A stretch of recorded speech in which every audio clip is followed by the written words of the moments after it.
प्रयागराज, जहां 3 पवित्र नदियों गंगा, यमुना और अदृश्य सरस्वती का मिलन होता है।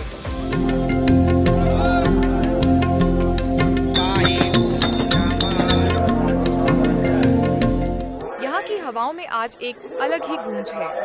कड़ाके की ठंड और कोहरे की चादर, लेकिन इन सब पर भारी है करोड़ों लोगों की अटूट आस्था। आज मकर संक्रांति है, वह दिन जब सूर्य देव उत्तरायण होते हैं और मानवता आस्था की डुबकी लगाने के लिए दुनिया के सबसे बड़े आध्यात्मिक जमावड़े माघ मेले में उमड़ पड़ती है। दोपहर 2 बजे तक का आंकड़ा गवाही दे रहा है। लगभग 72 लाख श्रद्धालुओं ने अब तक संगम में पुण्य स्नान कर लिया है। शास्त्रों में मकर संक्रांति को देवताओं का दिन कहा गया है। आज से ही शुभ कार्यों की शुरुआत होती है। मान्यता है कि संगम के इस ठंडे जल में एक डुबकी लगाने से जन्म जन्मांतर के पाप धुल जाते हैं। लेकिन माघ मेला सिर्फ एक दिन का स्नान नहीं है, यह कल्पवास की कठिन साधना का केंद्र भी है।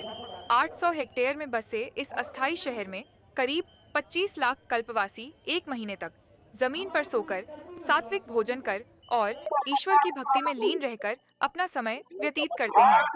यहाँ आधुनिकता और परंपरा का एक अनोखा संगम देखने को मिलता है।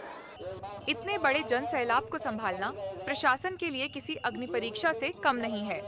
10,000 से अधिक सुरक्षा कर्मी, जिनमें एटीएस, आरएएफ और जल पुलिस शामिल है, चप्पे चप्पे पर तैनात हैं।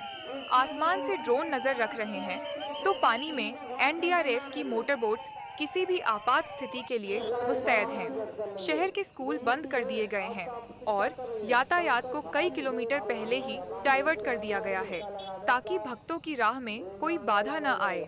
संक्रांति का अर्थ ही है बदलाव। तिल गुड़ की मिठास और खिचड़ी के दान के साथ यह पर्व हमें त्याग और सामाजिक समरसता की सीख देता है।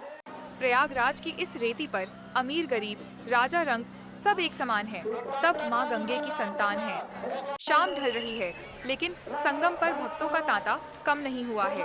मकर संक्रांति का यह स्नान केवल एक धार्मिक अनुष्ठान नहीं, बल्कि भारत की उस सनातन संस्कृति का जीवन प्रमाण है जो सदियों से अटूट है।